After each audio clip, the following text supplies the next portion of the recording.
Nanababo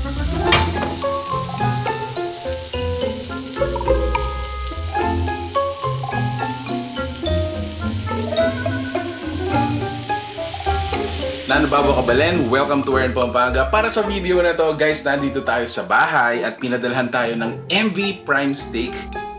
So meron tayong meat platter. Order po kayo, they're gonna pack it. Depende po sa mga product lineup na orderin ninyo. They're gonna ship it and then you're gonna cook it sa bahay. So napakasimple lang guys, kanina without any expense, actually ginugel lang namin siya or YouTube lang namin kung paano magluto ng steak. Imagine guys, kung order kayo ng ganito sa labas, for sure medyo pricey yan. Pero kung kayo magluluto sa bahay, syempre may konting pagmamahal pa yan habang pine-prepare. Makakamura na kayo, mag-e-enjoy pa kayo. So and guys, cheers for a good night. We're gonna taste yung MV Prime Steak.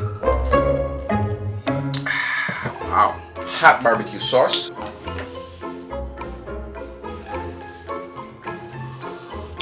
Cheers.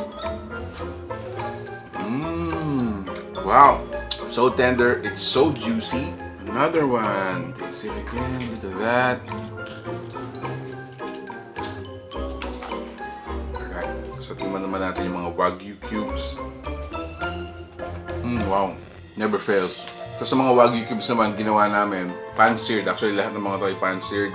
Konting salt and pepper lang sa mga ganito. Sobrang tasty, sobrang flavorful na yan. So Wagyu cubes number 2.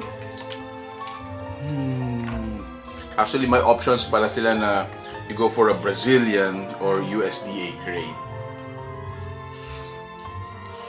Alright, so once again guys, thank you so much MV Prime Steak for sponsoring this video.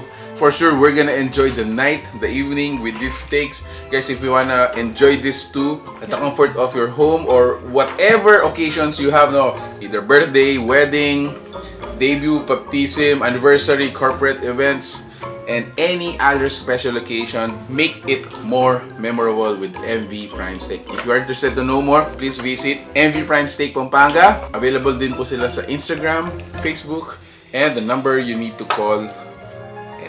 Alright, so thanks so much for watching BIR Pampanga. If you like this video, please give it a thumbs up, share it with your friends. We hope to see you in the next one. Until then, good night. Cheers guys.